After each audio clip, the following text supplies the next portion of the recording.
മലപ്പുറം കോട്ടക്കലിൽ വൻ കഞ്ചാവ് വേട്ട. 15 കിലോ കഞ്ചാവുമായി ഇതര സംസ്ഥാന തൊഴിലാളികൾ പിടിയിലായി. ഓട്ടോറിക്ഷയിൽ കടത്തിക്കൊണ്ടുവന്ന 15 കിലോയോളം വരുന്ന കഞ്ചാവുമായാണ് ഇതര സംസ്ഥാന തൊഴിലാളികളെ കോട്ടക്കൽ പോലീസ് പിടികൂടിയത്. പുത്തൂർ ഭാഗത്ത് വെച്ച് നടത്തിയ പരിശോധനയിലാണ് 2 പേർ പിടിയിലായത്.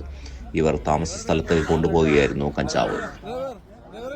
രഹസ്യവിവരത്തെ തുടർന്ന് നടത്തിയ പരിശോധനയിലാണ് കോട്ടക്കൽ പോലീസിന്റെ വലയിൽ കഞ്ചാവ് സംഘം കുടുങ്ങിയത്.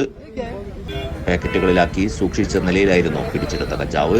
വിശദമായ ചോദ്യം ചെയ്യലിനായി പ്രതികളെ പോലീസ് കസ്റ്റഡിയിലെടുത്തു. കഞ്ചാവിന്റെ ഉറവിടം, വിതരണ ശൃംഖല എന്നിവയെക്കുറിച്ച് അന്വേഷണം പുരോഗമിക്കുകയാണ്. സമീപകാലത്ത് ഈ മേഖലയിൽ നടക്കുന്ന ഏറ്റവും വലിയ കഞ്ചാവ് വേട്ടകളിൽ ഒന്നാണ് ഇത്.